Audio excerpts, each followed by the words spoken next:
எங்கள் பரிசுத்த பிதாவே, எங்கள் வல்லமையுள்ள தேவனாகிய கர்த்தாவே, நம்முடைய அன்பின் பாதத்தில் நம்முடைய கிருபையின் கரத்தில் நாங்கள் உரிமைக்கு கடந்து வருகிறோம். தகப்பனாகிய தேவனீர் கூடிருந்து பெரிய காரியங்களை செய்வீராக. மகிமையின் ராஜாதாமை கூடிருந்து அற்புதங்களாய் ஆண்டவரே, அதிசயங்களாய் இந்த உலகத்திலே ஆண்டவரே நம்முடைய அக்கினியாய் ஆண்டவரே பிள்ளைகளை எடுத்து நிறுத்தும்படி நம்முடைய வருகை நாளிலே காணப்படுகிற சபையாய் இருக்கத்தக்கதான எல்லா மேன்மைகளையும் தரும்படியாய் நாங்கள் நம்முடைய கரத்தில் ஒப்புக் கொடுக்கிறோம். இயேசு கிறிஸ்துவின் அதிகாரமுள்ள நாமத்தில் ஜெபிக்கிறோம் ஜீவனுள்ள எங்கள் பரிசுத்த பரம தகப்பனே. ஆதியாகமத்தின் புஸ்தகம் 26ஆம் அதிகாரம் 12 மற்றும் 13ஆம் வசனங்களை வாசிக்கலாம். ஈசாக்கு அந்த தேசத்திலே விதை விதைத்தான். கர்த்தர் அவனை ஆசீர்வதித்ததினால் அந்த வருஷத்தில் 100 மடங்கு பலனடைந்தான். அவன் ஐஸ்வர்யவான் ஆகி வர வர விருத்தி அடைந்து மகா பெரியவனானான். ஆபிரகாமுடைய ஆசீர்வாதத்தை குறித்து 3 செய்திகளை நான் உங்களோடு கூட பகிர்ந்து கொண்டேன். எப்படி அவன் அந்த தேசத்தை சுதந்திரித்தான், எப்படி தன்னுடைய பிள்ளையை பெற்றுக்கொண்டான், எப்படி மற்றவர்களுக்கு ஆசீர்வாதமாய் மாறினான் என்று சொல்லி ஆபிரகாமுடைய ஒரு முழுமையான செய்தியை 3 செய்திகளாக உங்களோடு கூட நான் பகிர்ந்து கொண்டேன். இன்றைக்கு ஈசாக்கை குறித்து உங்களோடு கூட பேசும்படி நான் வாஞ்சிக்கிறேன். ஆபிரகாமை குறித்து தேவனாய் கர்த்தர் வாக்கு பண்ணின காரியங்களை இங்கே ஈசாக்கினுடைய வாழ்க்கையில கர்த்தர் நிறைவேற்றுவது அங்கு எழுதப்பட்டிருக்கிறது. சத்திய வார்த்தை சொல்லுகிறது, அந்த வருஷத்தில் தானே 100 மடங்கு பலனடைந்தான். அவன் வர வர விருத்தி அடைந்து மகா பெரியவனானான். அதில் ஆண்டவராகிய கர்த்தர் 13ஆம் வசனத்திலே அழகான ஒரு வார்த்தையை சொல்லுகிறார். அவர் ஐஸ்வர்யவான் ஆகி என்கிற வார்த்தையும் அங்கு எழுதப்பட்டிருக்கிறது. இங்க மிக தெளிவாய் சத்திய வார்த்தை சொல்லுகிற ஒரு காரியம் என்னன்னு கேட்டீங்கன்னா, ஐஸ்வர்யவான் ஆகிற தன்மையும் ஆண்டவராகிய கர்த்தர் ஈசாக்கு கொடுத்திருந்தான். தேவனாகிய கர்த்தர் ஐஸ்வர்யவான்களை வெறுப்பதில்லை. ஆனால் ஐஸ்வர்யத்தை மாத்திரம் நம்புகிற ஜனங்களை, அதை மாத்திரம் நம்பி பற்றி கொண்டிருக்கிற ஜனங்களை தேவனாகிய கர்த்தர் வெறுக்கிறார். அதுவும் வேதத்தில் எழுதப்பட்டிருக்கிறது. அவர்தான் ஐஸ்வர்யவானாய் மாற்றுகிறார். உலகத்தினுடைய செல்வங்களை குறித்துதான் ஆசீர்வாதம் கிறிஸ்தவர்களுக்கு இல்லை என்கிற சொல்லுகிற உபதேசம் வேதத்திற்கு புறம்பானது. பூமிக்குரிய அனைத்து ஆசீர்வாதங்களும் தேவனுடைய பிள்ளைகளுக்குரியது. பூமிக்குரிய ஆசீர்வாதங்கள் ஒரு விசுவாசிக்கு இல்லை என்று சொல்லுவது அது வேதத்திற்கு புறம்பானது. வேத வசனங்களின் அடிப்படையில் ஆண்டவராகிய கர்த்தர் தன்னை வெளிப்படுத்தும் போது, நான் ஆபிரகாமின் தேவனும் ஈசாக்கின் தேவனும் யாக்கோபின் தேவனுமா இருக்கிறேன் என்று சொல்லி தேவனாகிய கர்த்தர் தன்னுடைய நாமத்தை வெளிப்படுத்தினார். இந்த 3 பேருடைய நாமம் தான் தேவனாகிய கர்த்தர் சொன்னது. இது எனக்கு மாறாத நாமம் என்றும் தேவனாகிய கர்த்தர் எழுதி வைத்திருக்கிறார். என் நாமம் மாறாதியா? நான் ஆபிரகாமின் தேவனும் ஈசாக்கின் தேவனும் யாக்கோபின் தேவனும். அதற்கு பிறகு அநேக தேவதாசர்கள் எழும்பினாங்க, நிறைய பரிசுத்தவான்கள் எழும்பினாங்க. ஏன் யோசேப்பு கூட எழும்பினாரு. ஆனா ஒரு இடத்திலும் தேவனாகிய கர்த்தர் நான் யோசேப்பின் தேவன் என்பதை அவர் என்ன செய்யல, அவர் சொல்லல. இந்த 3 பேரையும் அவர் சொல்லுவதற்கான காரணம் என்ன? இந்த 3 பேரையும் அவர் சொல்லுகிறதுனாலதான் நம்ம சொல்றோம் நம்முடைய முற்பிதாக்கள் என்று சொல்லி ஆபிரகாம், ஈசாக்கு, யாக்கோபை குறித்து நாம் பேசுகிறோம். ஏன்னா இஸ்ரவேல் சந்ததியை உருவாக்குகிற மிகப்பெரிய நோக்கத்திலே தேவனாகிய கர்த்தர் இந்த 3 பேரையும் வைத்திருந்தார். இஸ்ரவேல் சந்ததி 12 கோத்திரங்களும் உருவாக்குற மிகப்பெரிய நோக்கம் இந்த 3 பேருக்குள்ளும் காணப்பட்டது. ஆபிரகாமை ஆசீர்வதித்த அதே தேவனாகிய கர்த்தர் வாக்கு பண்ணினவர் இங்கே ஈசாக்கையும் ஆசீர்வதிக்கிறார். இந்த ஈசாக்கினுடைய ஆசீர்வாதத்திற்கு, அவன் ஐஸ்வர்யவானாய் மாறினதற்கு, அவன் வர வர விருத்தி அடைந்ததற்கு என்ன காரணம் அப்படின்னு கேட்டீங்கன்னா, அந்த 12ஆம் வசனத்தில் அழகாய் தேவனாகிய கர்த்தர் சொல்லுகிறார், கர்த்தர் அவனை ஆசீர்வதித்ததினால். கர்த்தர் அவனை ஆசீர்வதித்தாரே தவிர அவன் கையிட்டு செய்கிற தொழிலை அல்ல, வேலை அல்ல. அவன் விதைத்தது 100 மடங்கு பலன் கொடுத்தது. தேவனாகிய கர்த்தர் அந்த விதைப்பை ஆசீர்வதிக்கல, அவன் விதைத்த விதையை ஆசீர்வதிக்கல. சத்திய வார்த்தை சொல்லுகிறது, கர்த்தர் அவனை ஆசீர்வதிச்சாரு, அதனால விதைப்பு என்பது 100 மடங்கு பலனை கொண்டு வந்தது. ரொம்ப ஒரு ஆழமான சத்தியம். பிள்ளைங்களை கேட்டீங்கன்னா எக்ஸாம் எழுத போகும்போது போய் ஜெபம் பண்ணோம். ஆண்டவரே நான் எழுத போற எக்ஸாம் என்ன செய்யும், ஆசீர்வதியும் ஜெபிக்கும். காலையிலே கடை திறக்க போகும்போது தொழில் பண்ணுகிறவர்கள் ஜெபம் பண்ணுவாங்க, ஆண்டவரே இன்று நாள் வியாபாரத்தை என்ன செய்யும், ஆசீர்வதியும். வேலைக்கு போகும்போது வேலையை ஆசீர்வதின்னு சொல்லி ஜெபிக்கிற காரியங்கள் உண்டு. இது ரொம்ப ஒரு ஆழமான சத்தியத்தை கர்த்தர் நமக்கு சொல்லுகிறார். ஐயா, கர்த்தர் உங்களை ஆசீர்வதிச்சார்னா நீங்க செய்கிற எல்லாத்திலும் ஆசீர்வாதம் உண்டாயிருக்கும். அல்லேலூயா. அதாங்க ரொம்ப முக்கியமானது. ஒவ்வொன்றுக்கும் போய் ஆண்டவரே நீ என்ன தொழில் ஆசீர்வதிங்க, வேலையை ஆசீர்வதிங்க, எழுத போற எக்ஸாம் ஆசீர்வதி, அது இல்லை. கர்த்தர் உங்களை ஆசீர்வதித்தாரானால் அது எல்லாவற்றிலும் இப்படிப்பட்ட விளைச்சல் என்பது அங்கே உண்டாயிருக்கும் என்பது அதில் எழுதப்பட்டிருக்கிற மிக ஆழமான சத்தியமா இருக்கிறது. அவன் விதைத்த விதையை தேவனாகிய கர்த்தர் அவனுக்கு என்ன பண்ணார், ஆசீர்வதித்து அவனுக்கு கொடுத்தார் என்று எழுதப்பட்டிருக்கிறது. அவனை வர வர விருத்தி அடைய செய்தார், வர வர ஐஸ்வர்யவானாய் மாற்றினார். அந்த தேசத்துல குடியிருந்த பெலிஸ்தியர்கள் அவன் மீது பொறாமைப்படும்படி தேவனாகிய கர்த்தர் அவனை ஆசீர்வதித்தார். அவனுடைய ஆசீர்வாதத்தை சொன்ன அடுத்த செகண்டே 14ஆம் வசனம் சொல்லுது, அவனுடைய பெலிஸ்தர் அவன் மேல் என்ன பண்ணாங்க, பொறாமை கொண்டு. வேத வசனம் சொல்லுது, இந்த உலகத்துல கர்த்தர் ஒரு மனுஷனை ஆசீர்வதிக்கிற போது அதனை சுற்றிலும் இருக்கிற ஜனங்கள் என்ன செய்கிறார்கள், பொறாமை கொள்ளுகிறார்கள். அப்ப கர்த்தராகிய தேவன் வேதத்தில் எழுதப்பட்டிருக்கிற அவருடைய ஜனத்தை குறித்து சொல்லும் போது ஈசாக்கு ஆசீர்வதிக்கப்பட்டதை பார்த்து அவனுடைய குடும்பத்தார் பொறாமை கொண்டார்கள். என்ன செய்யல, என்னங்க, ஆனா இன்னைக்கு குடும்பத்தாரே பொறாமை கொள்றாங்க, விசுவாசிகளே பொறாமை கொள்றாங்க. அன்னைக்கெல்லாம் தேவன் ஆசீர்வதித்த விதத்தை பார்த்து வெளியில் இருக்கிறவங்க தான் என்ன பண்ணாங்க, பொறாமப்பட்டாங்க. புறஜாதிகள் பொறாமப்பட்டாங்க. இஸ்ரவேல் மக்களுடைய ஆசீர்வாதத்தை பார்த்து பெலிஸ்தியர் பொறாமை கொண்டார்கள். ஆனா இன்னைக்கு தேவனுடைய பிள்ளைகளே பொறாமை கொள்ளுகிறார்கள். அந்த பொறாமை என்பது விதைக்கப்படுகிறது. சில ஊழியக்காரர்கள் மூலமாக அது விதைக்கப்படுகிறது. பிசாசு என்ன செய்யறான்னு கேட்டீங்கன்னா, ஒரு நச்சு விதை என்ன செய்யறான், விதைக்கிறான். சரி, அதே பகட்டான வாழ்க்கை குறித்து ஒரு விசுவாசியை நிக்க வச்சு பேசலாம்ல? பேச மாட்டாரு. ஏன் பேச மாட்டாருன்னா, அவர் போடுற சீடி என்ன செய்யாது, விற்காது. இப்ப யாரையா இழிச்சவன் கேட்டீங்கன்னா, இந்த பாவம் ஒயிட் நைட்ல திரிவாங்க பாருங்க பாஸ்டுங்க, அவங்க தான் ஏமாளிங்க. எல்லாருக்கும் ஒயிட் நைட் போட்டு சாப்பிட்றதுக்கு வழி இல்லாம இருக்கிற பாஸ்ட் எத்தனை இந்திய தேசத்துல. ஒரு 500 ரூபாய்க்கு ஒயிட் நைட் ட்ரெஸ் எடுத்து தாராங்கன்றதுக்காக 300 ரூபா 350 ரூபா செலவு பண்ணி இங்க இருந்து திருச்சி வரைக்கும் போறான். எதை வாங்குறதுக்கு? அந்த 500 ரூபா ட்ரெஸ்ஸை வாங்குறதுக்கு இவன் 400 ரூபா செலவு பண்ணி போறாரு. யாரு? பாஸ்டர். அங்க போனா ஒரு ட்ரெஸ் கிடைக்குது அப்படின்னு. இன்னைக்கு அந்த நிலைமையில் இருக்கிற ஊழியக்காரங்க எத்தனை? சைக்கிள் வாங்குற காசு இல்லாத ஊழியக்காரங்க எத்தனை?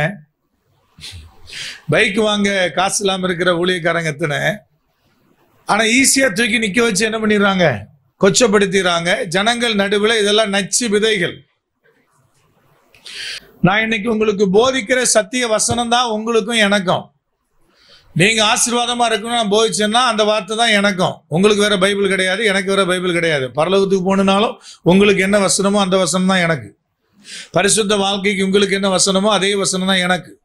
ஆசீர்வாதமான வாழ்க்கைக்கு என்ன வசனமோ அதே வசனம் தான் உங்களுக்கும் எனக்கும் ஒண்ணுதான். வேதாகமத்துல எலியா எலிசா எல்லாம் எதுல பயணிச்சாங்கன்னு போட்டிருக்கு, ரதத்துல அவங்க என்ன பண்ணாங்க, அவர்கள் பிரயாணம் பண்ணினது எழுதப்பட்டிருக்கிறது. வேத வசனத்தை நான் சொல்றேன், ரதத்துல அவர்கள் பிரயாணம் பண்ணினது எழுதப்பட்டிருக்கிறது. அந்த காலகட்டத்தில் தாவீது ராஜா ஒருத்தர் இருந்தார், உங்களுக்கு தெரியும். அவருக்கு 2 பிள்ளைகளை குறித்து வேதம் சொல்லுது. ஒரு பிள்ளை பேர் அப்சலோம், இன்னொரு பிள்ளையின் பேர் அதோனியா.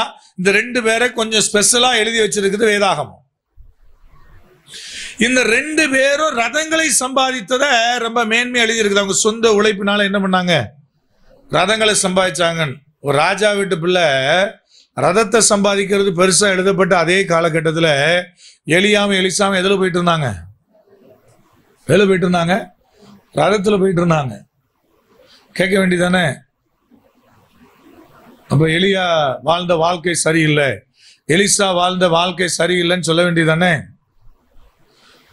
இயேசு கிறிஸ்து கலிலேயா அந்த கடல் சொல்லப்படுகிற பெரிய ஏரி, அதுல ஒரு முனையிலிருந்து அடுத்த முனைக்கு இயேசு கிறிஸ்துவை பத்தி நான் சொல்றேன். ஒரு முனையிலிருந்து அடுத்த முனைக்கு அவர் படகுல ஏறி இந்த கரையிலிருந்து அக்கறை போயிட்டாரு. ஆனா ஜனங்களுக்கு படகுல போக வழி இல்லாம அவர்கள் சுத்தி நடந்து அவர்கள் அந்த ஏரியை சுற்றி அக்கறைக்கு போனதாக வேதம் சொல்லுது. ஏன் இயேசுவானவர் நடந்து போயிருக்க வேண்டியதானே? ஏங்க நான் கேட்கிற கேள்வி புரியுதா? எல்லா ஜனங்கள் நடந்தானே போனாங்க. அப்ப இயேசுவானவர் நடந்து போயிருக்கலாம்ல, அவர் ஏன் படகுல போனாரு? அப்ப இந்த கேள்வியை கேட்கிற எவ்வளவு பெரிய ஊழியக்காரனாலும் சரி, இயேசுவானவரை பார்த்து இந்த கேள்வி கேட்க வேண்டியதான். கேட்க முடியுமா? நான் வேத வசனத்தை நான் சொல்றேன், நான் சுயமா சொல்லல, வசனம் சொல்லுது. இந்த கேள்வி யாராவது கேட்க முடியுமா இயேசுவானவரை பார்த்து? நல்லா கவனிங்க ஐயா. லக்ஸுரியா இருக்கிறாங்க, நாங்க எளிமையா இருக்கிறோம்னு சொல்ற ஆட்கள் எல்லாம் ட்ரெயின்ல டிராவல் பண்றது இல்ல, மேடையில மட்டும்தான் வர்றதெல்லாம். எல்லாம் கேட்டீங்கன்னா பிளைட்லாம் வராங்க, பிளைட்லாம் போறாங்க. ஆனா இந்த நச்சு விதை என்பது விதைக்கப்படுகிறது. அதான் நான் சொல்ல வரேன். கர்த்தர் ஆசீர்வாதத்திற்கு புறம்பானவர் என்றும் இந்த விதை என்பது விதைக்கப்பட்டு கொண்டிருக்கிறது. பிளைட்ல வந்து பிளைட்ல போறவர் தான் சொல்றாரு, ஐயா எளிமையா இல்ல ஊழியக்காரங்க.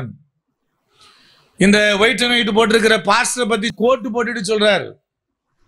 சிலர் நினைக்கிறாங்க பேசிட்டா நான் ரொம்ப எளிமையானவன்.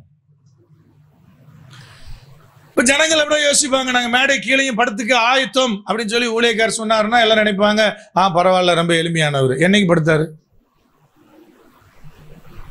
என்னைக்கும் படுத்தாரு? என்னைக்கு படுத்தாரு? இந்த கேள்விக்கு பதில் சொல்லணும்ல. என்னைக்கோ ஒரு நாள் ஊழியத்தினுடைய ஆரம்ப நாட்கள்ல சைக்கிள்ல போனதை சொல்லி கரையை ஓட்டக்கூடாது. இதெல்லாம் பாத்தீங்கன்னா விதண்டாவாதமான பேச்சுகளுக்கு வேணா செட் ஆகுமே தவிர வேற ஒண்ணுக்கு செட் ஆகாது. அதாவது இன்னைக்கு ஒரு நச்சு விதை என்பது பரப்பப்பட்டு வருகிறது. அந்த நச்சு விதை பரப்பப்பட்டிருக்கிறது. குடும்ப அரசியல்ன்றான், அதே மாதிரி குடும்ப ஊழியன்னு சொல்லி குறை சொல்லி பேசுகிறவங்க இருக்கிறாங்க. அப்ப பாஸ்டர் மகன்லாம் என்ன பொறுக்கியா மாறணுமா? அவங்க அப்பா பாஸ்டரா இருக்கிறாருங்கிற ஒரே காரணத்தினால அவன் பிள்ளை ஊழியம் பண்ணக்கூடாதா? நான் கேட்கிற கேள்வி உங்களுக்கு புரியுதா புரியலையா? இது என்ன லாஜிக்னு எனக்கு புரியல. இதெல்லாம் என்ன தன்மைகள்னு எனக்கு என்ன செய்யலாம் புரியல. இப்படி நிறைய நச்சு விதைகளை பரப்புறாங்க. குடும்ப ஊழியன்னு சொன்ன அத்தனை ஊழியக்காரன் தாம் பிள்ளைகளை ஊழியத்தில் தான் வச்சிருக்கிறாங்க. இந்த மேடையில பேசுறாங்க பாருங்க, அவங்க பிள்ளைங்க எங்க இருக்கிறான்னு கேளுங்க. எத்தனை பேர் வெளியே வேலைக்கு இருக்கான்னு கேளுங்க. குடும்ப ஊழியன்னு பேசுறாங்க இல்லையா, அவங்களுக்கு பிள்ளைங்க இருக்கு இல்லையா, அவங்ககிட்ட போய் எப்போ அவங்க பிள்ளைகள்லாம் எங்க இருக்கான்னு கேளுங்க. எல்லாரும் வெளியே அனுப்பிட்டே வேலைக்கு, அவ்வளவு பேரும் கூட இருக்கிறான். அவ்வளவு பேருக்கும் பொறுப்புகள் தான் கொடுக்கப்படலே தவிர அத்தனை டிபார்ட்மெண்ட்டுக்கும் அவங்க தான் ஹெட்டா இருக்கிறாங்க. ஆனா மேடையில பேச சொல்லுங்க, அழகா பேசுவாங்க.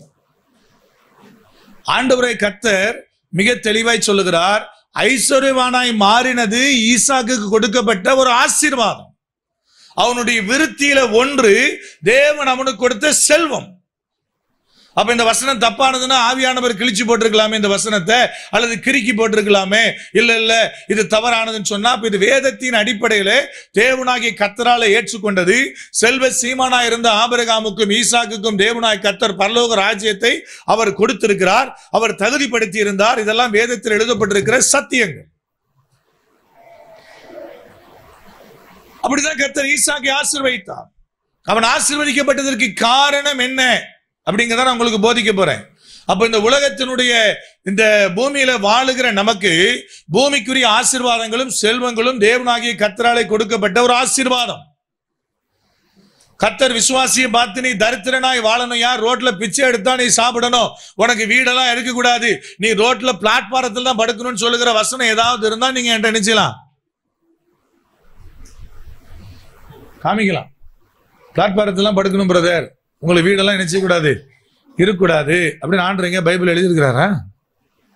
வேதத்துல ஒரு வசனத்தை அப்படி காமிக்க முடியுமா?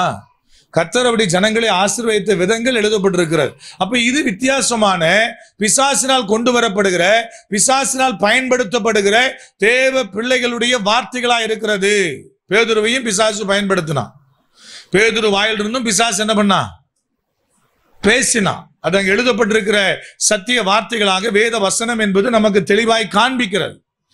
அங்கே ஆண்டவரை கர்த்தர் ரொம்ப குறிப்பிட்டு காண்பிக்கிறார். ஐயா, அவனுடைய வாழ்க்கையில அப்படிப்பட்ட விருத்தி என்பது கடந்து வந்தது. இந்த ஆசீர்வாதத்துக்கு என்ன காரணம்?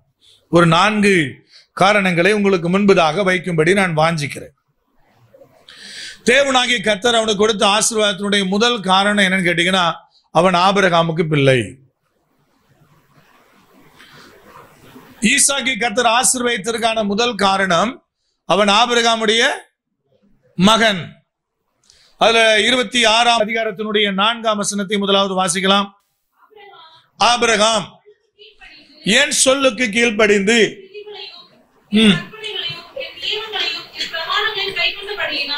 இத்தனை காரியங்களை சொல்றார். என் சொல்லுக்கு கீழ்ப்படிந்து என் விதிகள், என் கற்பனைகள், என்னுடைய நியமங்கள், என்னுடைய பிரமாணங்கள், இவைகள் எல்லாவற்றையும் அவன் கை கொண்டபடியினால். இதெல்லாம் என்ன வித்தியாசங்கிறத காமிக்கிறதுக்கு நீங்க நேரம் இல்லை, இன்னொரு நாள் உங்களுக்கு நான் காமிக்கிறேன்.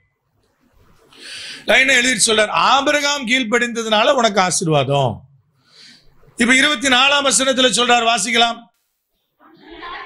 அன்று ராத்திரியிலே கர்த்தர் அவனுக்கு தரிசனமாகி, நான் உன் தகப்பனாகிய ஆபிரகாமுடைய தேவன், பயப்படாதே, நான் உன்னோடே கூட இருந்து என் ஊழியக்காரனாகிய ஆபிரகாமின் நிமித்தம் உன்னை ஆசீர்வதித்து உன் சந்ததியை பெருக பண்ணுவேன் என்றார். முதல் காரணம் என்னன்னு கேட்டீங்கன்னா, அவன் ஆபிரகாமுடைய பிள்ளை.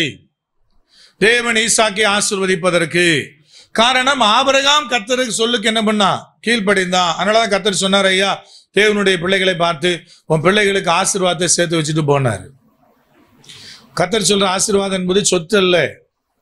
தேவனாகி கர்த்தர் சொல்லுகிற உன்னுடைய வாழ்க்கை நிமித்தமா நீ மாத்திரம் ஆசீர்வதிக்கப்பட போறதில்ல, உன் பிள்ளைகளும் பிள்ளைகளின் பிள்ளைகளும் என்ன செய்யப்பட போறாங்க? ஆசீர்வதிக்கப்பட போறாங்க. ஒரு மனுஷனுடைய வாழ்க்கை, அந்த மனுஷனுக்கு தேவனாகிய கர்த்தர் கொடுக்கிற ஆசீர்வாதம் அந்த குறிப்பிட்ட மனுஷனோடு நிக்கல. வேத வசனம் சொல்லுது, அது தொடர்ச்சியாய் கடந்து வருகிறது. 1000 தலைமுறை மட்டும் தேவனாகிய கர்த்தர் இரக்கம் பாராட்டுகிறார் என்று வேதம் சொல்லுது.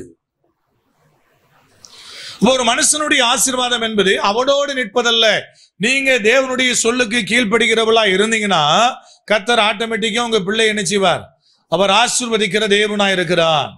இந்த வசனத்தின் அடிப்படையில்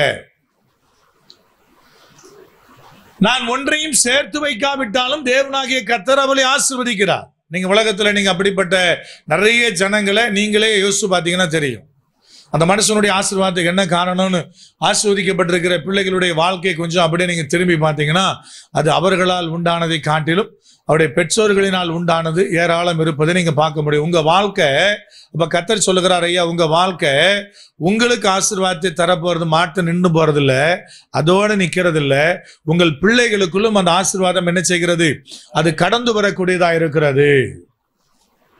அதனால தன்னுடைய அனுபவத்தை சொன்னாரு தாவீது. நான் இளைஞனா இருந்தையா, இன்னைக்கு நான் முதிர் வயது உள்ளவனும் ஆயிட்டேன்னு சொல்லி ஆரம்பிக்கிறார். சங்கீதம் 37:25 வயசான காலத்துல தன்னுடைய அனுபவத்தை சொல்ற, ஐயா, நான் இள வயதனா இருந்து இளைஞனா இருந்த காலத்திலிருந்து நான் ஒன்றை காண்கிறேன். இன்னைக்கு எனக்கு வயசாயிட்டு, இன்னைக்கும் நான் அதை பார்க்கிறேன். அது அழகாய் சொல்லுகிறார், நீதிமான் கைவிடப்பட்டதையும் அவன் சந்ததி அப்பத்திற்கு இறந்து திரிகிறதையும் நான் என்ன செய்யல, நான் பார்க்கலன்றார். சாட்சி எழுதுறார். இப்ப நீதிமானுடைய சந்ததி என்றைக்கும் அப்பத்திற்கு இறந்து என்ன செய்யாது? திரியாது.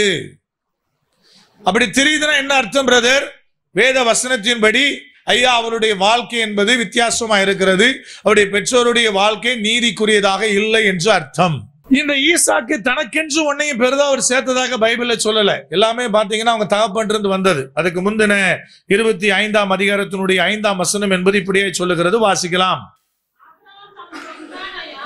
ஆபிரகாம் தனக்கு உண்டான யாவையும் என்ன கொடுத்தா? ஈசாக்குக்கு கொடுத்தான். ஆபிரகாமுக்கு ஒரு ஞானம் இருந்தது, யாருக்கு சொத்தை கொடுக்க வேண்டும் என்கிற ஞானம். இஸ்மவேல் தேவனாகிய கர்த்தராலே விரட்டி விட சொல்லப்பட்டான், விரட்டி விட்டார். அப்புறம் அவருக்கு கீழே 3வது ஒரு மனைவியை கல்யாணம் பண்ணி இருந்தார். அவ பேர் என்னது? கேத்தூரால். கேத்தூராளுக்கும் பிள்ளைகள் இருந்தன. ஆனா சத்திய வார்த்தை சொல்லுகிறது, ஆபிரகாம் தனக்கு உண்டான யாவையும் யாருக்கு தான் கொடுத்தாரு? ஈசாக்கு தான் கொடுத்தார். ஏன்னு கேட்டீங்கன்னா, அது ஈசாக்கு மாத்திரமே தேவனாகிய கர்த்தரால் விரும்பப்பட்டவன். வாக்குத்தத்தத்தின் பிள்ளையா இருந்தவன். ஆதலால் அந்த முடிவை எடுக்கத்தக்கதான ஞானம் ஆபிரகாமுக்கு இருந்தது. அந்த ஞானத்தினாலே அதனுடைய ஆசீர்வாதங்கள் யாருக்குள்ளும் கடந்து வந்துச்சு, அங்க ஈசாக்குள்ளும் கடந்து வந்தது. ஆபிரகாமுடைய யாவும் இவனுடைய ஆசீர்வாதத்தினுடைய ஆதாரமே என்னன்னு கேட்டீங்கன்னா, அவனுடைய தகப்பனுடைய சகல காரியங்கள்.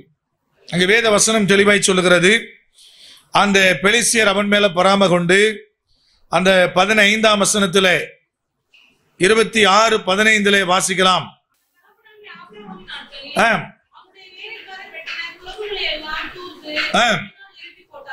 வேதம் சொல்லுது, அந்த ஆபிரகாமுடைய சகல காரியங்களை என்ன பண்ணாங்க, அவங்க தோண்டின எல்லா துறவையும் அவங்க தூர்த்து போட்டாங்க. அப்ப அதுவரை ஈசாக்கினுடைய வாழ்க்கையில ஆபிரகாமுடைய சகலமும் தான் என்ன பண்ணுச்சு, இருந்தது.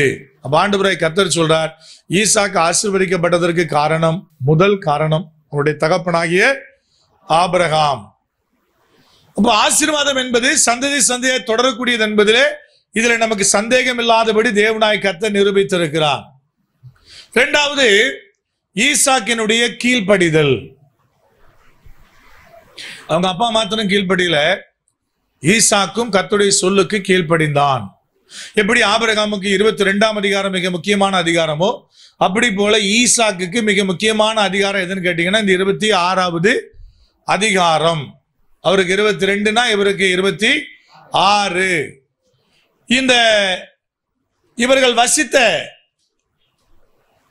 இந்த ஈசாக்கு வசித்த கானான் தேசத்திலே அந்த அதிகாரத்தினுடைய முதல் வசனம் சொல்லுகிறது, பஞ்சம் வந்தது என்று எழுதப்பட்டிருக்கிறது. நிறைய தருணத்துல அந்த வசனத்தை வாசிட்டு நிறைய ஊழியக்காரர்கள் அசால்ட்டா பிரசங்கம் பண்ணுவாங்க. ஈசாக்கு பஞ்ச காலத்திலே விதை விதைத்தான், கர்த்தர் அவனை ஆசீர்வதித்தார். ஆனா அது உண்மை அல்ல. அவன் பஞ்சத்தின் நாட்களிலே பஞ்சம் இருந்த தேசத்துல விதை விதைத்ததாக பைபிள் சொல்லல. அங்க என்ன போட்டிருக்குது இப்ப வாசிங்க, அந்த முதல் வசனத்திலிருந்து. ஆபிரகாமின் நாட்களில் உண்டான பஞ்சத்தை அல்லாமல் பின்னும் ஒரு பஞ்சம் தேசத்திலே உண்டாயிற்று. 12ஆம் அதிகாரத்திலே ஆபிரகாமுடைய நாட்கள்ல பஞ்சம் வந்துச்சு. 26ஆம் அதிகாரத்திலே ஈசாக்கி நாட்களில் என்ன வந்துச்சு, பஞ்சம் வந்தது. வாசிங்க. அப்பொழுது ஈசாக்கு பெலிஸ்தருக்கு ராஜாவாகிய அபிமெலேக்கினிடத்தில் கேராருக்கு போனான். கர்த்தர் அவனுக்கு தரிசனமாகி, நீ எகிப்துக்கு போகாமல் நான் உனக்கு சொல்லும் தேசத்தில் என்ன செய், குடியிரு. பஞ்சம் வந்த உடனே இவனுடைய எண்ணம் தோணுது என்னன்னு கேட்டீங்கன்னா, எங்க அப்பா பஞ்சம் வரும்போது எங்க போனாரு, எகிப்துக்கு போனார். அப்போ ஈசாக்கு பறந்துட்டாரா,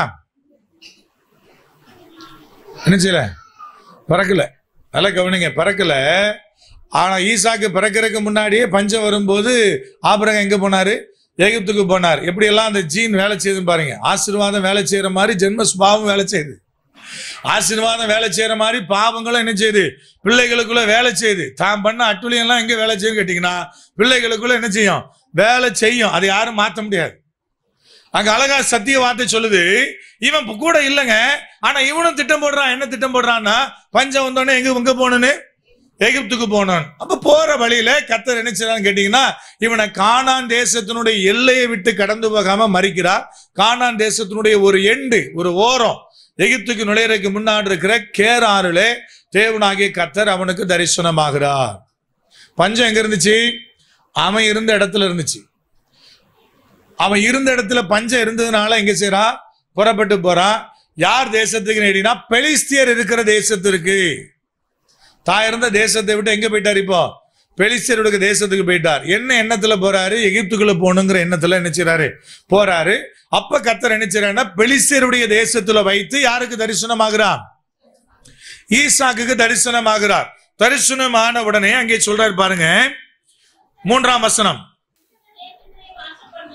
இந்த தேசத்துல வாசம் பண்ணு. ஐயா, நீ எகிப்துக்கு போகாத, நீ இந்த தேசத்துல வாசம் பண்ணு. அது எந்த தேசம், அது எந்த தேசம், கேரா, பெலிஸ்தருடைய தேசம். இந்த தேசத்துல வாசம் பண்ணு. நான் உன்னோட கூட இருந்து உன்னை ஆசீர்வதித்து நான் உனக்கும் உன் சந்ததிக்கும் இந்த தேசங்கள் யாவையும் தந்து உன் தகப்பனாகி ஆபிரகாமுக்கு நான் இட்ட ஆணையை நான் நிறைவேற்றுவேன். அங்கே ஆண்டவரை கர்த்தர் ஈசாக்கோடு பேசுகிறார். ஐயா, ஆண்டவர் சொன்னாரு, இப்ப நீ எங்கேயும் போகாத, இங்கேயே இருந்தாரு. அங்கேயே அவன் இருந்தான், அங்க கீழ்ப்படிந்தான். அப்போ ஆபிரகாமுடைய ஆசீர்வாதம் பிள்ளைக்குள்ள வரும்போது பிள்ளையினுடைய வாழ்க்கையிலும் ஒரு கீழ்ப்படிதல் என்பது அவசியமா இருக்கிறது. அது அங்க என்ன செய்து எழுதப்பட்டிருக்கிறது. ஆண்டவராய் கர்த்தருடைய சொல்லுக்கு அவனும் கீழ்ப்படுகிறான். அந்த தேசத்திலிருந்து அங்குதான் விதை விதைக்கிறான். பெலிஸ்தியர் பொறாமைப்படும்படி தேவனாய் கர்த்தர் அவனை என்ன செய்கிறார்? அவனை ஆசீர்வதிக்கிறார். அது கீழே எப்படி ஆபிரகாம் தன்னுடைய மனைவிய சகோதரின்னு சொன்னானோ அதே பாவத்தை அவனும் இந்த அதிகாரத்துல செய்யறான். பஞ்சம் வந்தோடனே அப்பா புத்தி தான் வேலை செய்யுது, எங்க போலான்னு, எகுத்துக்கு போலான்னு வேலை செய்யுது. அடுத்து பாத்தீங்கன்னா அப்பா சொன்ன அதே பொய்ய இவனும் சொல்றான். அப்பா பொய் சொல்லும் போது இவன் என்ன செய்யல, இவன் பிறந்தானா? இவன் பறக்கல. அப்பா இப்படிதான் டயலாக் விட்டாருன்னு அவனுக்கு தெரியாது. ஆனா அதே டயலாக்கை யார் சொல்றா? பாருங்க, ஆசீர்வாதம் எப்படி வருதோ அதே மாதிரி இதுவும் என்ன செய்யுது, வந்துகிட்டே தான் இருக்குது, தகப்பனுடைய ஆசீர்வாதம். அப்ப தேவனாகி கர்த்தருடைய சொல்லுக்கு அவன் கீழ்ப்படுகிறான். ஆண்டு சொன்ன இடத்துல விதை விதைக்கிறான். அது நிமித்தமாக சத்திய வார்த்தை சொல்லுகிறது, அவனுடைய வாழ்வு ஆசீர்வாதம் பெறுகிறது. நான் கேட்க முடியாது, ஆண்டவரே இங்க ஆசீர்வதிக்கிறவரு என் வீட்டுல நீர் ஆசீர்வதிக்க முடியாது மாட்டீரான்னு நினைச்ச முடியாது. அவர் எங்க விதைக்க சொல்றாரோ அங்கதான் விதைக்கணும். அவர் என்ன சொல்றாரோ அதான் கேட்கணும். இல்ல இல்ல இதை நீ செய்ய மாட்டீரா அப்படி நம்ம என்ன செய்ய முடியாது, கேட்க முடியாது. எதையும் செய்வதற்கு வல்லமை கர்த்தரிடத்துல உண்டு. ஆனா அவர் அதை திட்டம் பண்ணி இருக்கிறாரா, அவர் அதை ஆசீர்வதித்திருக்கிறார் என்பது அடுத்த கேள்வி. அப்ப முதல் ஆசீர்வாதத்துக்கு காரணம் ஆபிரகாம், இரண்டாவது ஆசீர்வாதத்துக்கு காரணம் இவனுடைய கீழ்ப்படிதலா இருக்கிறது. ஆண்டவரே எப்படி நான் இந்த தேசத்துல வாழ முடியும், இவெல்லாம் எதிரியா இருக்கிறானே, இவங்கிட்ட போய் நான் விதை வச்சு வாழ முடியுமாலாம் கேட்கல. அதே பெலிஸ்தருடைய தேசத்துல விதை விதைக்க ஆரம்பித்தான். தேவனாகிய கர்த்தர் அவனை உயர்த்த என்ன பண்ணாரு, ஆரம்பித்தார். அவனை வர வர விருத்தி அடைய செய்ய ஆரம்பித்தாரு. ஒரே வருஷத்துல 100 மடங்கு பலனை தேவனாய் கர்த்தர் அவனுக்கு என்ன பண்ணார், அவர் கொடுத்தார் என்பதை நீங்க புரிந்து கொள்ளணும். மூன்றாவது காரியம் என்னன்னு கேட்டீங்கன்னா, இவன் ஒரு தியானம் பண்ணுகிற ஒரு மனுஷன். வேதம் சொல்லுகிறது 24ஆம் அதிகாரத்தினுடைய 63ஆம் வசனத்திலே, இவனுக்கு பெண் பார்க்கும்படி எலியேசர் கடந்து போய் கொண்டிருக்கிற போது அங்கே சத்திய வார்த்தை சொல்லுகிறது, வாசிக்கலாம். ஈசாக்கு சாயங்கால வேளையிலே தியானம் பண்ண வெளியிலே போயிருந்து, இது ரெகுலரா பாத்தீங்கன்னா ஈசாக்கினுடைய தியான வேலை எது கேட்டீங்கன்னா மாலை வேலை. தியானம் பண்ணுகிறதுக்குன்னு ஒரு இடம் வச்சிருந்தான். தியானம் பண்றதுக்கு அங்க என்ன செஞ்சான், கடந்து போனான். ஏன் ஒரு இடம் தனியா ஆயத்தமாகணும்? இதற்காக ஒரு விசேஷ இடத்தை இப்படி தேவதாசர்கள் வைத்திருந்தாங்க. அவர்கள் வழக்கத்தின்படியே ஜெபித்தார்கள். வழக்கமாய் ஜெபிக்கிற இடத்திற்கு போனார்லாம் அப்போ சில நிறைய பகுதிகளை வாசிக்கிறோம். ஏன் அப்படி வழக்கம் வச்சிருந்தாங்கன்னா, அந்த இடம் தான் ஒருவேளை அடுத்தவளுடைய இடைஞ்சல் இல்லாமல் தேவனாகிய கர்த்தரை தியானிக்கிற ஒரு இடமா இருக்கும். அதுக்கு உங்க இடத்த வச்சிருந்தாங்க. ஈசாக்கு யாருன்னு கேட்டீங்கன்னா கர்த்தரை தியானிக்கிற ஒரு மனுஷன். ஈசாக்கும் ரெபேக்காலும் சந்திச்ச இடம் கேட்டீங்கன்னா அவன் தியானிக்கிற இடம். அவன் பிரேயர் பண்ற பிளேஸ்ல தான் ஈசாக்கும் ரெபேக்காலும் முத நினைச்சுறாங்க சந்திக்கிறாங்க. அதனாலதான் இன்னைக்கு வரைக்கும் சாட்சியா சொல்லப்படுகிற ஒரு குடும்பம் அங்கே கட்டப்பட்டது. தியானிக்கிற மகனா இருந்தபடினாலே தேவனாய் கர்த்தர் அவருடைய வாழ்க்கையை அருமையா என்ன பண்ணாரு, கட்டினார். வேத வசனம் நமக்கு நிறைய காரியங்களை இங்கே கற்றுக் கொடுக்கிறது. அந்த தியானத்தினுடைய பலன் தான் என்னன்னு கேட்டீங்கன்னா 67ஆம் வசனத்துல அங்க அழகாய் ஒரு வரி சொல்லுகிறது, அவளை தனக்கு மனைவியாக்கி கொண்டு அவளை என்ன செய்தான், நேசித்தான். முதல்ல மனைவியாக்கணும், அப்புறம் என்ன செய்யணும். இதெல்லாம் அங்க எனக்கு பேச நேரம் இல்லை. இன்னைக்கு இருக்கிற சமுதாயத்தினுடைய மொத்த வீழ்ச்சி காரணமே இதுல ரிவர்ஸ்ல வச்சிருக்கிறான். முதல்ல நான் நேசிக்கணும், அப்புறம் என்ன செய்யணும், மனைவி ஆக்கணும்ன்றான். ஆனா பைபிள் என்ன சொல்ல கேட்டீங்கன்னா, மனைவி ஆக்கி கொண்டு பின்னாடி என்ன செய்தான், நேசித்தான். முதல் ஸ்டெப் மனைவி ஆக்குறது தான். ரெண்டாவது ஸ்டெப் தான் என்னன்னு கேட்டீங்கன்னா நேசிக்கிறது. இங்க சத்திய வார்த்தை அப்படிதான் சொல்லுங்க. நாடாவில் ஒரு ப்ரோக்ராம் வரப்போகுது. என்னன்னு கேட்டீங்கன்னா லிவிங் டுகெதர். அவங்க தான் டாபிக்ல முக்கியமா உட்காந்து பேச போறாங்க. அதுல ஒரு சில கிளிப்பிங்ஸ் நான் பார்த்தேன் ஆட்ல. அதுல அவன் கேட்கிறான், கோபிநாத் ஏன்பா உனக்கு எதுக்குப்பா நீ லிவிங் டுகெதர், எதுக்கு நீ வாழ்ந்து பார்க்கணும் அப்படின்னு. அவர் சொல்றா, அது பழகுனா தானே தெரியும் அப்படின்றான். பழகித்தானே முடிவு பண்ண முடியும் கணவன் ஆக்கலாமா வேண்டாமான்னு அப்படின்னு அவ சொல்றா. ஒன்னு அவங்க பதில் திரும்ப கேட்கறான், எப்ப அது சரி இதுக்கு நீ எதுக்கு ஒன்னா ஒரே வீட்டுல வாழணும்னு திரும்ப கேட்கறான். அப்ப அவ சொல்ற, வாழ்ந்து பார்த்தானே தெரியும், இவன் காலையில பாத்ரூம் போயிட்டு ஃபிளஷ் பண்றானாங்கிறது எனக்கு அப்பதான் தெரியும்ன்றா. என்னங்க என்ன அவ சொன்னது அப்படியே சொல்றேங்க, பாத்ரூம் போயிட்டு ஃபிளஷ் பண்றானாங்கிறது வாழ்ந்து பார்த்தா நினைச்சுவலாம். இவன் நினைக்கிறபடி அவன் கரெக்டா ஃபிளஷ் பண்றானா அதெல்லாம் பார்த்து நினைச்சுவா முடிவு பண்ணி தான் அவன் நினைச்சுவலாம். ஆனா பைபிள் என்ன சொல்லுன்னு கேட்டீங்கன்னா அதெல்லாம் கிடையாது. நீ மனைவி ஆக்கி கொண்டு அதுக்கு பிறகு நேசின்றார். இப்போ பைபிள்லைக்கும் சரி பழைய காலத்துல வாழ்ந்தவங்களுக்கும் சரி இது கேள்வியே வரலையே. பொண்ணு பார்க்காம கல்யாணம் பண்ணவங்க எத்தனை பேரு, மாப்பிள்ளை பார்க்காம கல்யாணம் பண்ணவங்க எத்தனை பேரு, அவங்களுக்கெல்லாம் இது ஒரு பிரச்சனையாவே நினைச்சல இருக்கவே இல்லை. அப்ப எப்படி பிரதர் நேசிக்கிறதுன்னு கேட்டீங்கன்னா அதுக்கு தான் இயேசு சொல்றாரு எபேசியர் 5 அதுல கரை திரை எல்லாம் இருக்கும். அதையும் மீறி கிறிஸ்து உன்னை எப்படி நேசிச்சாரோ அப்படி போல நேசின்றார்.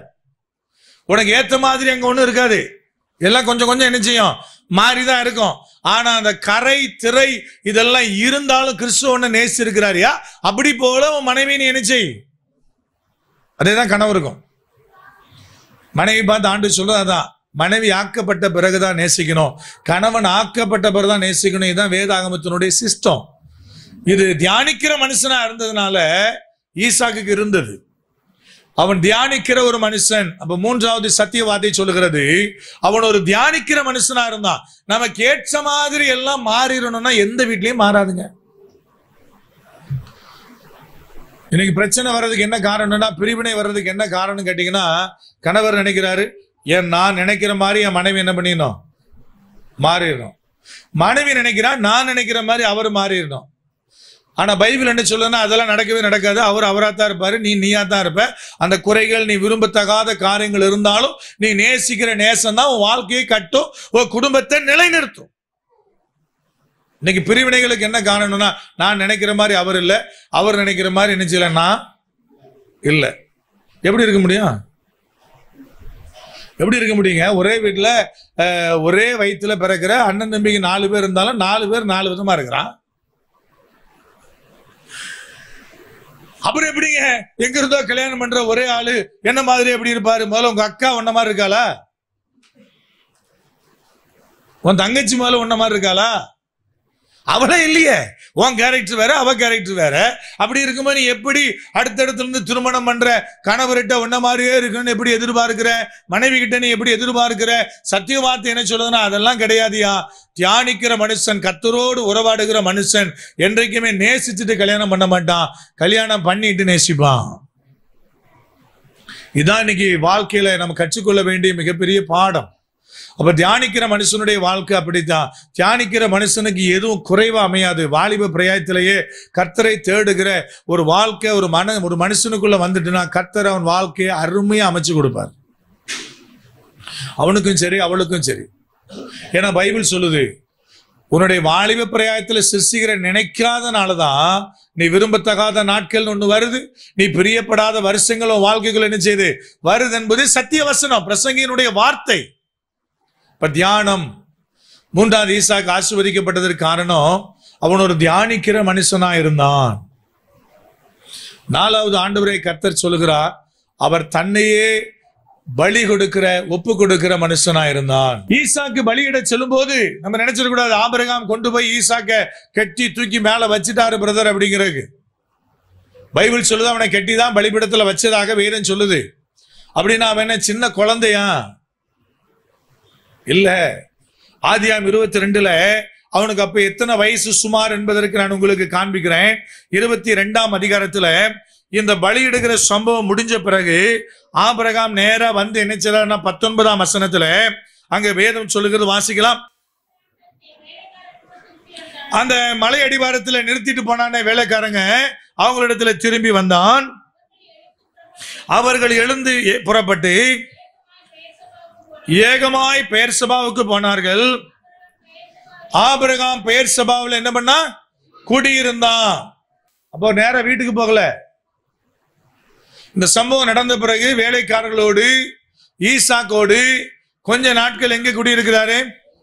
பெயர் சபாவில குடியிருந்ததாக வேதம் சொல்லுது. இப்ப இவனுடைய வீடு எங்க இருந்துச்சு பிரதர் அப்படின்னு கேட்டீங்கன்னா, அந்த 23ஆம் அதிகாரத்துல துவக்க 2 வசனங்களை வாசிக்கலாம்.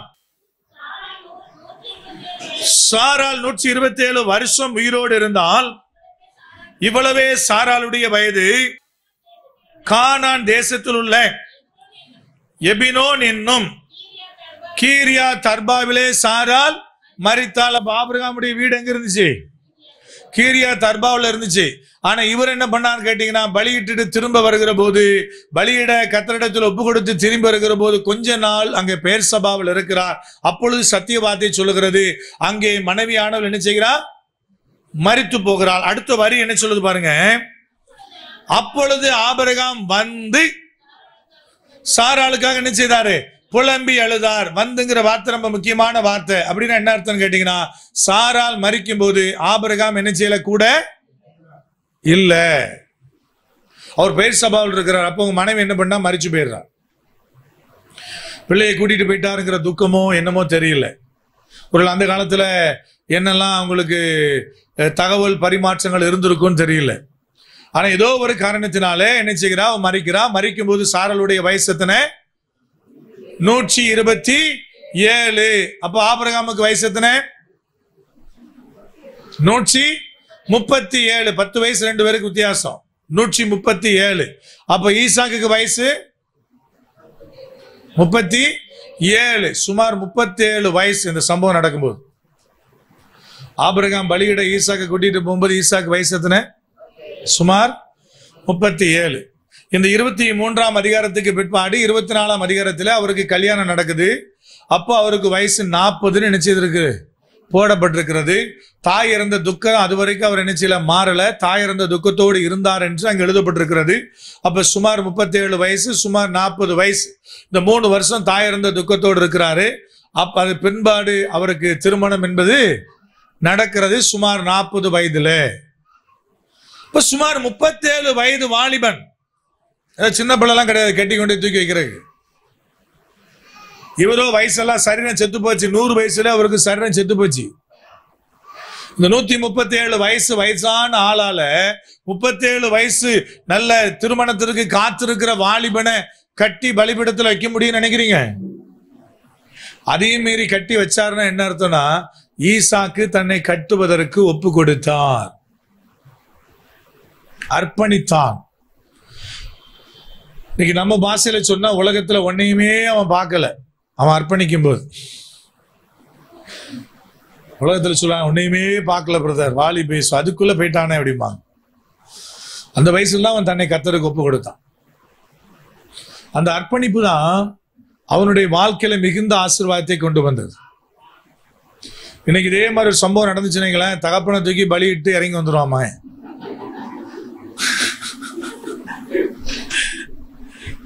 யாரையா கெட்டி தூக்கி வைக்க பாக்குற அப்படின்னு காலம்ல சொல்லுவான். ஐயோ உன்னை பத்தி எனக்கு தெரியாதா, நீ அந்த காலத்துல என்ன கொல்ல பார்த்தவன் தானே அப்படின்னு நினைச்சுவான். டயலாக் வேற சொல்லிக்கிட்டே இருப்பான். ஆனா இந்த இடத்துல அப்படிலாம் ஒண்ணு நடந்ததாகவே பைபிள் சொல்லல. அப்படின்னா என்ன அர்த்தம்னா, அவன் தன்னைத்தானே ஒப்பு கொடுத்தான் பலியாக. அவனுடைய ஆசீர்வாதத்திற்கு காரணம், மிக முக்கியமான காரணம் தான் அவனுடைய அர்ப்பணிப்பு. வாலிப பிரயத்தில் தன்னை ஒப்பு கொடுத்தான் கர்த்தருக்காக, கர்த்தருக்கு பலியாக. தேவனாகிய கர்த்தர் அவனை என்ன பண்ணார்? அவனை ஆசீர்வதித்தார். அவனுடைய வாழ்க்கையில மேன்மைகளை தேவனாகிய கர்த்தர் என்ன செய்தார்னா கொண்டு வந்தார், நடத்தினார். இந்த ஈசாக்கு குமாரனாகிய இயேசு கிறிஸ்துவுக்கு ஒப்பானவனாக வேதம் சொல்லுது. நீங்க வாசி கேட்ட எபிரேயர் 11:19 வாசிங்க. தனக்கு ஒரே பேரானவனையே பலியாக ஒப்பு கொடுத்தான், மரித்தோரில் இருந்து அவனை பாவனையாக திரும்ப என்ன செய்தான்? பெற்றுக்கொண்டான். நான் ஏற்கனவே உங்கள்கிட்ட ஆபிரகாமை குறித்து தியானிக்கும் போது நான் சொன்னேன், ஆபிரகாம் தன் குமாரனை பலியிடுவதை கர்த்தர் வந்து தடுப்பார் நினைச்சு அவன் யோசித்து பலியிட போகல. நான் பலியிடுவேன், ஆனா மரித்த பிறகு உயிரோடு எழுப்பி தருவார் என்கிறதுல அவன் விசுவாசத்தை வைத்தான். இங்க வேதம் சொல்லுது, குமாரனுக்கு ஒப்பானவராக மரித்தோர்ந்து எழும்பினுடைய அடையாளமாக, ஒப்பனையாக, பாவனையாக என்ன செய்தான்? ஈசாக்கு அவன் பெற்றுக்கொண்டான்.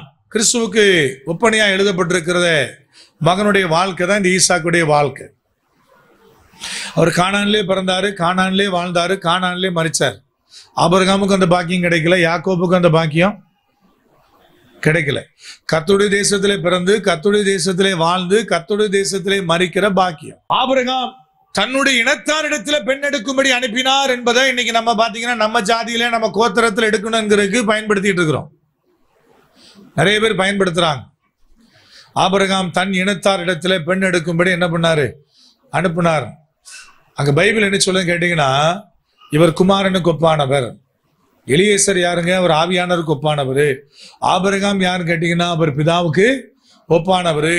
ஆவியானவர் குமாரனாகிய இயேசு கிறிஸ்துவுக்கு பெண் பார்க்கிறார், பெண் பார்த்து பெண்களை உருவாக்குகிறார், மணவாட்டிகளை உருவாக்குறார். அதுதான் நீங்களும் நானுமா இருக்கிற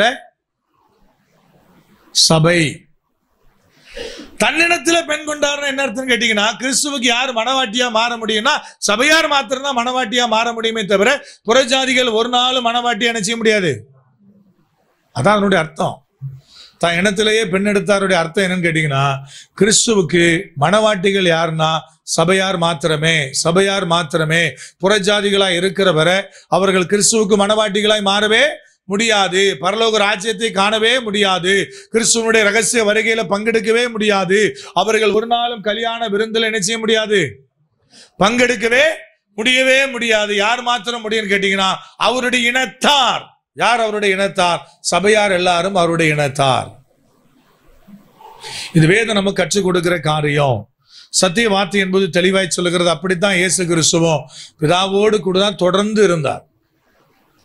கிறிஸ்துவனுடைய வாழ்க்கை எப்படிப்பட்டது? நான் உங்களுக்கு கிறிஸ்துமஸ் செய்தியை கொடுக்கும்போது நான் சொன்னேன், 2 வசனத்தை நான் உங்களுக்கு காமிச்சேன். எத்தனை பேர் ஞாபகம் வச்சிருக்கீங்கன்னு தெரியல. யோவான் 3ஆம் அதிகாரத்தினுடைய 13ஆம் வசனத்தை யாராவது முதல்ல வாசிக்கலாம். யோவான் 3:13. பரலோகத்திலிருந்து இறங்கினவரும் பரலோகத்தில் இருக்கிறவருமான மனுஷகுமாரனை அல்லாமல். நல்லா கவனிங்க, அவர் பரலோகத்திலிருந்து இறங்கினாலும் பரலோகத்திலும் இருக்கிறார்.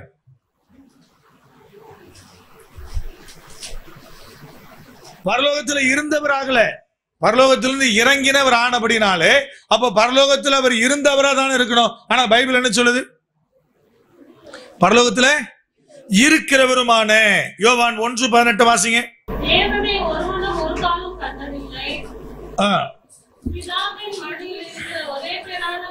நல்ல கவனிங்க, பிதாவின் மடியில் இருக்கிற, இருந்தல்ல. கிறிஸ்து பிறந்துட்டாரியான்னு சொன்ன யோவான் தான் எழுதுறாரு, பிதாவின் மடியில் இருக்கிற. அவர் பூமிக்கு வந்ததுனால பரலோகத்தை விட்டுட்டு வரல, அங்கேதான் அவர் என்ன பண்ணாரு? பிதாவின் மடியில இருக்கிறவர், ஆனா பூமியில பிறந்தவர். பரலோகத்திலிருந்து இறங்கினவர், ஆனா பரலோகத்தில இருக்கிறவர். சத்திய வசனம் என்பது, வார்த்தைகள் என்பது நமக்கு தெளிவாய் விளங்குறது. ஒரு பிதாவை விட்டு என்ன சில வெளியே வரவே இல்லை. அப்படித்தான் ஈசாக்குடைய வாழ்க்கையும். கர்த்தர் ஆசீர்வதித்த தேசம், அதே இடம், அதே காரியம். எத்தனை முறை அந்த ஜனங்கள் அந்த 26ஆம் அதிகாரத்துல பொறாமைப்பட்டு கொண்டு அவர்கள் தூர்த்து போட்டாலும், அவருடைய ஆதாரமாகிய அந்த ஊற்றுகளை, துறவுகளை, கிணறுகளை அவர்கள் தூர்த்து போட்டாலும் மறுபடியும் மறுபடியும் மறுபடியும் அவன் தோண்டுகிறான். தோண்டி அங்கே வேதம் சொல்லுது, அவன் தோண்டினதெல்லாம் புதிதானதல்ல. அங்கே வசனம் சொல்லுகிறது 18ஆம் வசனத்துல, தகப்பனாகி ஆபிரகாமின் நாட்களை வெட்டினவைகளும் பெலிஸ்தர் தூர்த்து போட்டவைகளுமான துறவுகளை மறுபடியும் தோண்டி தன் தகப்பன் அவர்களுக்கு அவைகளுக்கு இட்ட பெயர்களின்படியே அவைகளுக்கு பெயரிட்டான். ஆனா மறுபடியும் அது எல்லாவற்றையும் தோண்டின பிறகும் அந்த ஜனங்கள் வஞ்சிக்கிறார்கள், எனக்குரியது என்று வாக்குவாதம் பண்ணுகிறார்கள். ஒவ்வொன்றாய் விடுத்து கடைசியில ஒன்றை தோண்டுகிறான். வேத வசனம் சொல்லுகிறது 22ஆம் வசனத்துல, பின்பு அவ்விடமிட்டு பெயர்ந்து போய் வேறொரு துறவை வெட்டினான். அதை குறித்து அவர்கள் வாக்குவாதம் பண்ணவில்லை. அப்பொழுது அவன் தேசத்திலே பழுகும்படிக்கு இப்பொழுது கர்த்தர் நமக்கு இடம் உண்டாக்கினார் என்று சொல்லி அதற்கு ரெகோபோத் என்று பெயரிட்டான். சத்திய வார்த்தை சொல்லுகிறது, அங்க ஆண்டவராகிய கர்த்தர் அவனோடு தான் இருக்கிறாரு, அவனோடு தான் காணப்படுறாரு. ஆனா ஒவ்வொரு முறை அவன் துறவுகளை தோண்டுகிற போதும் வேத வசனம் சொல்லுது வாக்குவாதம் வருது. அதை அவன் பெற முடியல, அது ஆசீர்வாதத்தை பெற முடியல. அதுக்காக அவன் சோர்ந்து போகல, மறுபடியும் மறுபடியும் தோண்டிக்கிட்டே இருந்தான். கடைசியில கர்த்தர் ரெகோபோத் அவனுடைய கரங்கள்ல கொடுத்தார். எதுக்குன்னு கேட்டீங்கன்னா, பழுகி பெருகும்படி தேவனாகி கர்த்தர் ஆசீர்வதித்தார். அவனை ஆசீர்வதித்த விதத்தை பார்த்த ஜனங்கள் ஒரு காலத்துல பொறாமைப்பட்டு விரோதித்து நின்ற ஜனங்கள்லாம் ஒரு காலகட்டத்தில் பைபிள் சொல்லுது, எந்த அபிமெலேக்கு விரோதமா இருந்தானோ, எந்த அபிமெலேக்கு ஊரை விட்டு வெளியே போன்னு சொன்னானோ, நீ பழகிட்ட பெருகிட்டேன்னு சொன்னானோ, அதே அபிமெலேக்கு 28ஆம் வசனத்துல மறுபடியும் கடந்து வருகிறார். வாசிக்கலாம். அதற்கு அவர்கள், கர்த்தர் நிச்சயமாய் உம்மோடே கூட இருக்கிறார் என்று கண்டோம். ஆகையால் எங்களுக்கும் உமக்கும் ஒரு ஆணை ஏற்பாடு உண்டாக வேண்டும் என்று நாங்கள் நிர்ணயம் பண்ணினோம். அக்கேல சொல்லார், நாங்கள் உம்மை தொடாமல் நன்மையே உமக்கு செய்து உம்மை சமாதானத்தோடு அனுப்பிவிட்டது போல நீரும் எங்களுக்கு தீங்கு செய்யாதபடி உம்மோடே உடன்படிக்கை பண்ணிக்கொள்ள வந்தோம். நீர் கர்த்தரால் ஆசீர்வதிக்கப்பட்டவராமே. அல்லேலூயா. இதான் நடக்கும் உலகத்துல. ஒரு காலகட்டத்தில் எவனெல்லாம் பாய்க்கிறானோ, எவனெல்லாம் பொறாமைப்படுகிறானோ, எவனெல்லாம் விரோதமா எழும்புகிறானோ, அவனே சொல்லுமா ஒரு காலகட்டத்தில், ஐயா நீ கர்த்தரால் ஆசீர்வதிக்கப்பட்டவையா, கர்த்தர் உன் கூட இருக்கிறாரு, அதனால நீ எனக்கு தீங்கு செய்யாத. அப்ப இந்த உடன்படிக்கைகள் அவங்க ஏன் வந்தான்னு கேட்டீங்கன்னா, பயத்து நிமித்தமா வந்தாங்க. நான் உங்களுக்கு நன்மையே செய்தது போல அப்படின்றான். இவன் என்னைக்கு நன்மை செஞ்சான்? இவன் தோண்ட தரவெல்லாம் மூடி போட்டான். அதெல்லாம் என்னோட இதுன்னு மடி வாக்குவாதம் பண்ணா. ஆனா டயலாக் என்ன சொல்லலாம்னு கேட்டீங்கன்னா, நான் உங்களுக்கு நன்மையே செய்த மாதிரி நீரும் எனக்கு என்ன செய்யும்? நன்மையே செய்யும். பயம் உள்ளுக்குள்ள பாத்தீங்கன்னா பயம். அப்ப இந்த உலகத்துல கர்த்தர் ஒரு மனுஷனை ஆசீர்வதிக்கிற போது உலகம் பொறாமைப்படும். ஆனா அவர்கள் பொறாமைப்பட்டு என்னதான் தலைகளை நின்னாலும் ஒரு காலகட்டத்தில் மறுபடியும் என்ன செய்வார்கள்? அவர்கள் தேடி வருவார்கள். தேடி வந்துதான் ஆகணும். அது நடந்தே தீரும். அதான் உண்மை. பகைக்கிறவர்கள், விரோதிகளாய் மாறுகிறவர்கள், பொறாமையினால எழும்புகிறவர்கள் எல்லாருடைய காரியத்திலும் தேவனாய் கர்த்தர் ஒரு நாள் உங்களை தேடி தேவனாய் கர்த்தர் கொண்டு வருவார். அது நடக்கும். அப்ப நான் எப்படி ரியாக்ட் பண்றேன் என்பது ரொம்ப முக்கியமானது. சத்துருக்களை கர்த்தர் உனக்கு பாதபடி ஆக்குவார் அப்படின்னா என்ன அர்த்தம்னு கேட்டீங்கன்னா, சத்துரு வந்து உன் காலில் வந்து விழுவான், நீ நல்லா எட்டிட்டு மிதின்னு அர்த்தம் இல்லை.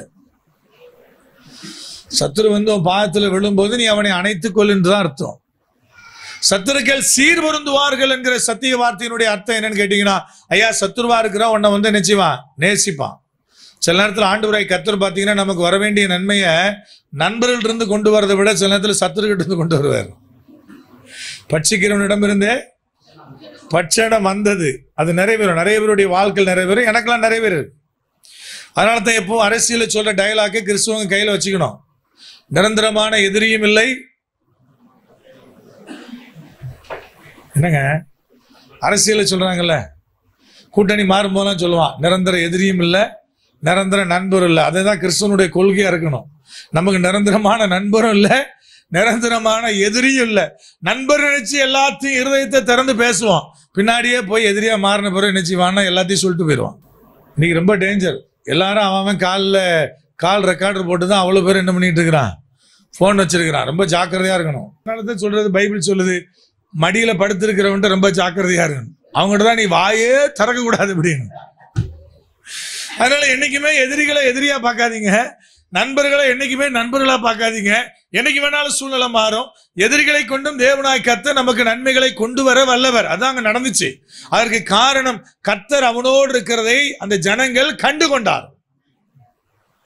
இப்ப தேவனுடைய பரிசுத்த கரத்திலே நம்ம ஒப்பு கொடுத்து நம்ம ஜெபிக்க வேண்டிய என்னன்னா, எனக்குள்ள இந்த 4 காரியம் வந்துச்சுங்களா. 1, வேத வசனம் சொல்லுகிறபடி தகப்பனுடைய ஆசீர்வாதம் எனக்கு உரியது.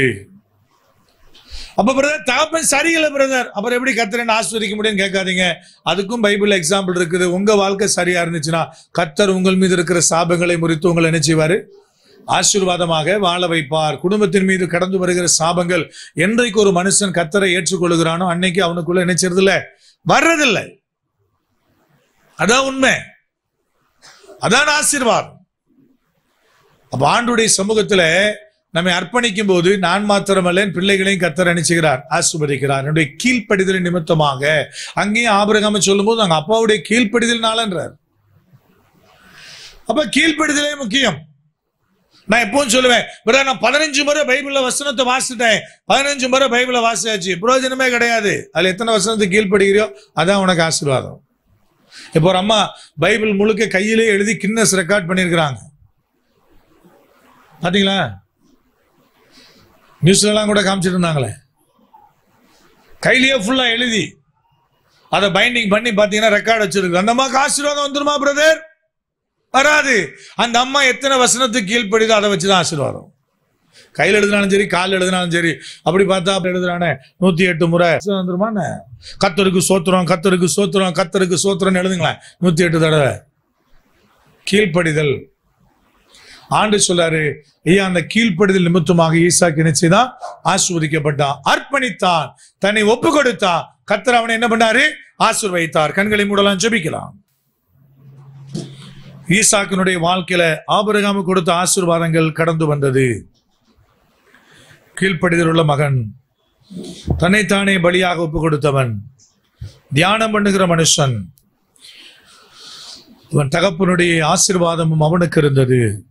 இன்னைக்கு இந்த அருமையான வேளையில தேவ கரத்துல நம்ம ஒப்பு கொடுப்போம்.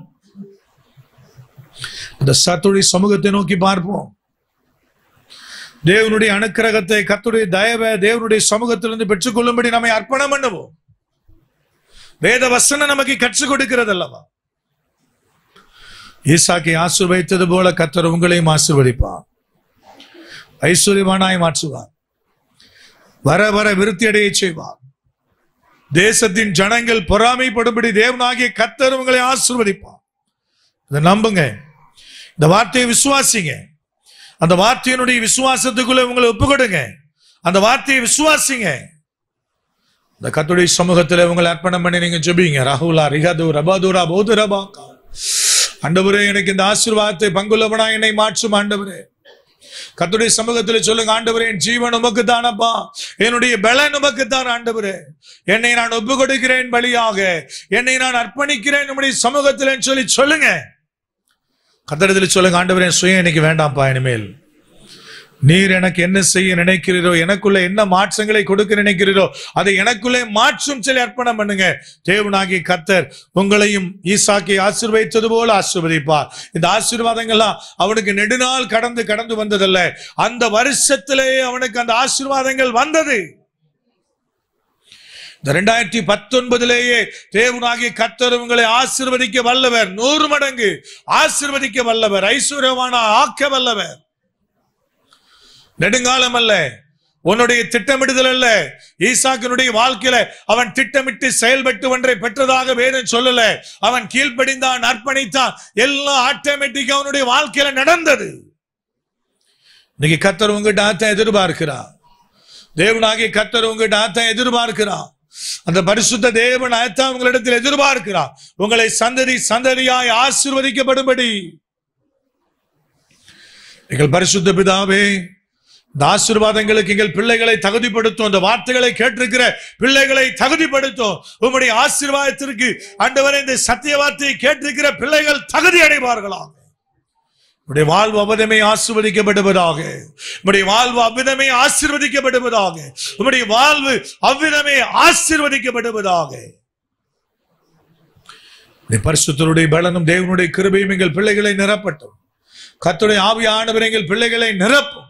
உம்முடைய வல்லமையினாலே பலத்தினாலே எங்கள் பிள்ளைகள் நிரப்பப்படுவார்களாக. அவருடைய வாழ்வு ஆசீர்வதிக்கப்படுவதாக. சத்துருக்கள் பொறாமை கொள்ளுகிற விதத்தில் ஆசீர்வதியும். சத்துருக்கள் வந்து பிள்ளைகளோடு சீர்பொருந்துகிற விதத்தில் ஆசீர்வாதத்தை கடலையிடும். இந்த ஆசீர்வாதத்தை பிள்ளைகளுடைய சிரசு மீது இயேசு கிறிஸ்துவின் நாமத்தில் வைத்து நான் ஜெபிக்கிறேன். நன்மைகளை சுதந்தரிக்கட்டும்.